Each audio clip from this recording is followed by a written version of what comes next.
पिछले 18 साल से नीतीश कुमार जी भी मुख्यमंत्री है, इन्होंने भी नहीं कह सकता कि हमें मौका नहीं मिला, भरपूर मौका मिला, उसके बाद भी इंडस्ट्रीकरण नहीं कर पाए। इन्होंने सुशासन बाबू के लिए 2014 से पहले तो सुशासन बाबू कहलाते रहे, 2014 के बाद तो खैर अल्टू पल्टू में लगे रहे, उसके बाद तो छोड़िए दीजिए खैर इनका। लोग अब धीरे धीरे उग चुकी है, हम लोग और हमसे पहले बारे जो हमारे पीढ़ी थे वो इंतजार कर रहा था ऑप्शन का, हमें तीसरा ऑप्शन मिल नहीं रहा था। मुस्लिम समाज बीजेपी डायरेक्ट बायोकाट, एक तरीका से बायोकाट करती है मुस्लिम समाज का। मुस्लिम समाज बीजेपी को वोट कर नहीं सकती है, ठीक है, मुस्लिम समाज को चाहिए भी नहीं वोट बीजेपी को, ऐसा उसका मानसिकता है। बहुत अच्छा नीतीश कुमार काम किए हैं, लेकिन वो जितना काम किया अच्छा किए, लेकिन उनको अब इज्जत के साथ वो अपना विदाई ले ले कि जो किए वो अच्छा किया, अब नया आदमी को मौका देना चाहिए। निश्चित रूप में बदलाव होगा। प्रशांत किशोर जी का सोच कह रही है कि बिहार को बदलाव का जरूरत है। नीतीश कुमार जी बैसाखी का बल चलता है, अब वो बैसाखी का सरकार नहीं चलने वाला है। नमस्कार, स्वागत है आपका लाइव बिहार में। मैं आपके साथ है संजीव सिंह। देखिए, जब जन स्वराज के सूत्रधार प्रशांत किशोर ने आज पटना के बापू सभागार में मुस्लिमों की भागीदारी को लेकर के मुस्लिम समाज के तमाम जो नेता है उनके साथ एक बड़ी बैठक का आयोजन किए हैं। हजारों की संख्या में मुसलमान जो है वो बापू सभागार में मौजूद हैं। हम बातचीत करेंगे कि मुसलमानों की भागीदारी आखिर कौन दिलाएंगे, हिस्सा कितना मिल रहा है, आरजेडी दिला रहे हैं, जेडीयू दिला रहे हैं, भाजपा मिला या प्रशांत किशोर पे भरोसा है। तमाम मुद्दे पर आइए हम बातचीत करेंगे। सीधे क्या कहेंगे, आप पहुंचे हैं आज अपनी भागीदारी को लेकर के, क्या लग रहा है वाकई जनस्वराज में आप लोग को मिलेगा मान सम्मान? 1947 से लेकर 1990 तक जी 43 साल मुस्लिम समाज जी कांग्रेस का झंडा ढोने का काम किया। उसके बाद 1990 से 2024 तक मुस्लिम समाज 34 साल आरजेडी के झंडा ढोने का काम किया। अब वो अपने लिए लड़ रहा है। अब जितनी मेरी हिस्सेदारी है उतनी हमें भागीदारी चाहिए। लग रहा है आज मिल जाएगा आपको? बिल्कुल बिल्कुल। कैसे कह सकते हैं? क्योंकि सबसे पहली नंबर बात, जन स्वराज जो पार्टी है वो वंशवाद की पार्टी नहीं है, आरजेडी की तरह वंशवाद की पार्टी नहीं है। अब आरजेडी में पिछले 34 सालों में पहले तो 15 साल लालू यादव और राबड़ी देवी ने मुख्यमंत्री के तौर पर राज किया बिहार में। उसके बाद 2004 से 2009 तक रेल मंत्री लालू प्रसाद यादव। अब 2015 में भी उनको अगर उप मुख्यमंत्री बनाना था तो उनको बिहार में मुस्लिम समाज या अदर किसी बैकवर्ड समाज का युवा या कोई भी नेता मिला नहीं। लालू प्रसाद यादव के अपना बेटा ही मिला उप मुख्यमंत्री बनाने के लिए, ठीक है। तो हम किसी भी राजनीतिक दल जो वंशवाद परिवार के लिए अपने परिवार को आगे बढ़ा के लेकर चलता है, उसका परिवार ही उसका मुख्य एजेंडा पार्टी, उसी का पार्टी, हम उसके लिए क्यों झंडा ढोएगा? मुसलमान 18% क्यों यादव के पीछे चलेगा?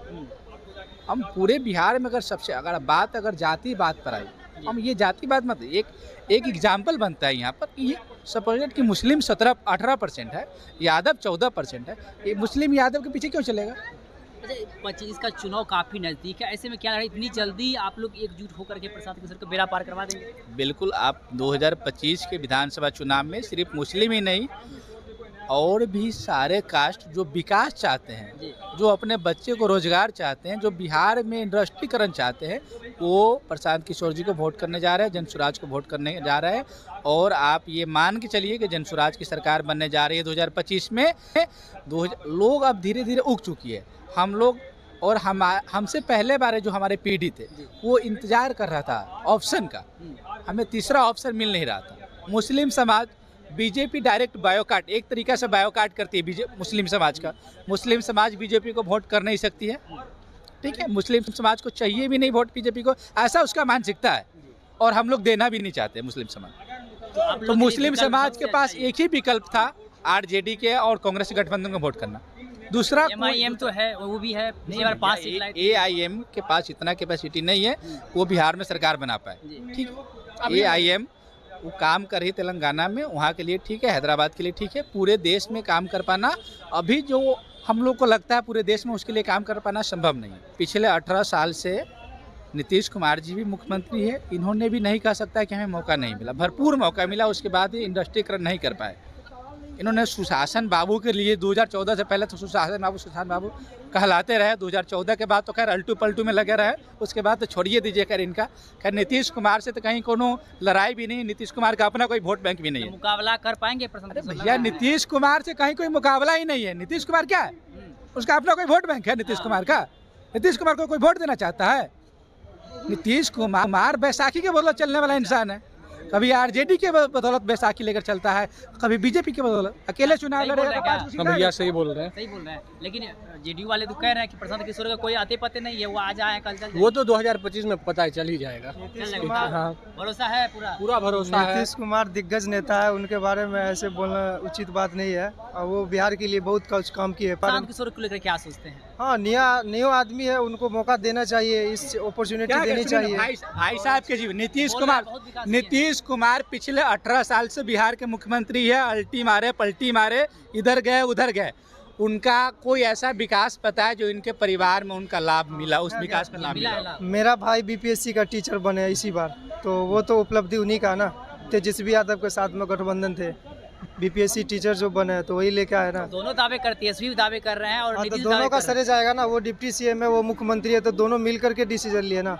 ऐसा थोड़ी है कोई एक लिए। देखिए हम बता रहे हैं, बिहार की आबादी 14 करोड़ है। 14 करोड़ आबादी में कोई 3 लाख, 3.5 लाख, 4 लाख अगर नौकरी दे के बहुत बड़ा तीर नहीं मार दिए, ठीक है। पिछले 20 साल में अगर 3 से 4 लाख या 5 लाख नौकरी देकर 14 करोड़ के जनसंख्या में कोई तीर नहीं। 14 करोड़ पहले उम्मीद है, एक नई उम्मीद। पहले के समय में बहुत सारी कुछ नहीं थी, जैसे बिजली नहीं थी, शिक्षा उस टाइप का नहीं था जो होना चाहिए, और रोड नहीं था। तो फिर नीतीश कुमार आए तो रोड बनाए, शिक्षा लाए, उसके बाद पानी लाए, महिला स्कूल, लड़कियों स्कूल पहले नहीं जाते थे। नीतीश कुमार भी काम किया आपके अनुसार, लेकिन प्रशांत किशोर को मौका मिलना चाहिए। बहुत अच्छा नीतीश कुमार काम किए हैं, लेकिन वो जितना काम किया अच्छा किए, लेकिन उनको अब इज्जत के साथ वो अपना विदाई ले ले कि जो किए वो अच्छा किया। अब नया आदमी को मौका देना चाहिए। नया आदमी को मौका मिलना चाहिए। हाँ, नया आदमी को सही बात है, नया आदमी को नहीं, हाँ नया आदमी को तो मौका मिलना प्रशांत चाहिए। किशोर कैसे लगते हैं? प्रशांत किशोर वो नीतीश कुमार से ठीक है, सब पार्टी से बेहतर है वो। क्या लग रहा है, भागीदारी मिलेगी? सही, बिल्कुल मिले, हाँ बिल्कुल मिलेगी। उम्मीद है बिहार का विकास होगा। हाँ बिल्कुल बिल्कुल होगा विकास। हाँ। क्या कहेंगे, आने से होगा विकास? जी होगा। कैसे लगते हैं प्रशांत किशोर? अच्छा नेता, अच्छे नेता हैं। चलने वाले मिला के चलने वाले हैं। अच्छा, भागीदारी को लेकर के आज बैठक थी, क्या लग रहा है उचित भागीदारी मिलेगी? जी मिलेगी 2024 में, 2025 में मिलेगी। क्या कहना चाहेंगे, भागीदारी मिलेगी? आज तक जो भी राजनीतिक पार्टी है सभी ने मुस्लिम से मशवरा किया सिर्फ वोट लेने के लिए, लेकिन प्रशांत किशोर जी लीडरशिप की मुस्लिम अच्छा रहनुमा चुने। नबी हुजूर सल्लल्लाहु अलैहि वसल्लम भी फरमाए हैं कि अगर मुसलमानों के अपने रहनुमा के नहीं परख होगी तो हमेशा ठगा जाएगा। जो भी तथाकथित राजनीतिक पार्टी है, चाहे जदयू हो, राजद हो और या कांग्रेस हो, सब ने आज तक मुस्लिम से सिर्फ झंडा ढोवाया है, दरी बिछवाया है, इससे ज़्यादा कुछ नहीं किया है। लेकिन प्रशांत किशोर जी मंच दे रहे हैं, मंच पर बैठा रहे हैं, अपने साथ गला मिला रहे हैं और वादा किए हैं कि मुस्लिमों को 40 सीट देंगे। आज तक कोई पार्टी 40 सीट नहीं दिया। ये हजारों की जो भीड़ है, ये वोट में तब्दील होगी? निश्चित रूप से वोट में तब्दील होगी, एकदम निश्चित। आरजेडी वाले भी भीड़ बुला लेते हैं, क्या लग रहा है? आरजेडी वाले पैसा देकर बुलाते हैं, क्योंकि सत्ता वाले हैं, उसके पास पैसा है, अनगिनत पैसा है वो लोग। लेकिन इसमें जितना भी लोग आए हैं सब प्रशांत जी के प्यार में आए हैं और बिहार में सत्ता परिवर्तन न करके व्यवस्था परिवर्तन का जो देख रहे हैं हम लोग देख रहे हैं, इसी के लिए हम लोग आए हैं। तब्दील होगा निश्चित रूप से बोल रहे हैं तब्दील। जी, प्रशांत किशोर जी का जो अभी सोच है, इस बार लगता है कि बिहार में जिस तरह दिल्ली में अरविंद केजरीवाल किया, इससे ज़्यादा जनसलाह बिहार में उमड़ रहा है। और ख़ास करके युवा पीढ़ी जो अभी सरकार का द्वारा जो ठगा जा रहा है, कथा कथित जो अभी नीतीश जी का शराबबंदी है, क्या है, माफिया को पैसा लेके एसपी के द्वारा दारू बेचवाया जाता है और शराब पीने वाले को, गरीब दुखिया को पकड़ के जेल में भरता है, बहुत बड़ा तगमा हासिल कर लेता है। प्रशांत किशोर आने से बदलाव होगा? निश्चित रूप में बदलाव होगा। प्रशांत किशोर जी का सोच कह रही है कि बिहार को बदलाव का जरूरत है। नीतीश कुमार जी बैसाखी का बल चलता है, अब वो बैसाखी का सरकार नहीं चलने वाला है। नीतीश कुमार पहले भी कह चुका है, गठबंधन का कोई व्यवस्था यहाँ नहीं है। यहाँ जो भी होगा अपने बल पर होगा और हर एक समुदाय के लिए, अभी हर जात के लिए प्रशांत किशोर जी बात कर रहे हैं। हर समुदाय को मंच दे रहे हैं, हर समुदाय को मान सम्मान दे रहे हैं, इसलिए बदलाव निश्चित जरूरी है। क्या कहेंगे प्रशांत किशोर? क्या बदलाव जरूरी है? क्या बहुत जरूरी है भैया बदलाव, क्योंकि बिहार अब बदलाव चाहती है, क्योंकि बहुत देख लिया गया है। 1990 से लेकर के आज 2024 चल रहा है। 35 साल के राजनीति में सिर्फ चाचा भतीजा और 2 ही परिवार के लोग आए हैं। बिहार में सिर्फ 2 परिवार नहीं रहते हैं, यहाँ 13 करोड़ से ऊपर आबादी, 14 करोड़ आबादी हो चुकी है। प्रशांत किशोर जो पार्टी बना रहे हैं, इसमें भागीदारी मिलेगी, उचित सम्मान आज तो इसी को लेकर के तो आया गया है ना। यह क्या है, यहाँ पे जिसकी जितनी आबादी उसकी उतनी हिस्सेदारी के लेकर के यहाँ पे जन संवाद है। प्रशांत जी से सीधा संवाद है, और प्रशांत जी तो पहले ही बोल चुके हैं कि बिहार में जिसकी जितनी आबादी है उसकी उतनी हिस्सेदारी दी जाएगी। भीड़ आज उमड़ी है, क्या लग रहा है वोट में तब्दील होगा भीड़? एकदम हो चुका है, तब्दील क्या होगा, हो चुका है पहले से। ये तो भीड़ सिर्फ मुस्लिमों समुदाय का है, लेकर के मुस्लिम को हिस्सेदारी को लेकर के है, लेकिन सिर्फ मुस्लिम ही नहीं, हर एक कम्युनिटी के लोग, हर एक समुदाय, हर एक वर्ग के लोग इनके साथ जुड़ चुके हैं। तो देखिए, तमाम जो मुस्लिम समाज के लोग हैं वो पटना के बापू सभागार में पहुंचे थे। हमने उससे बातचीत की कि प्रशांत किशोर उन लोगों को सही भागीदारी देंगे, साथ ही साथ मुख्यमंत्री नीतीश कुमार और लालू प्रसाद यादव, तेजस्वी यादव को लेकर के भी तमाम तरह की बातें कर रहे हैं। क्या कुछ कह रहे थे आप भी सुने थे।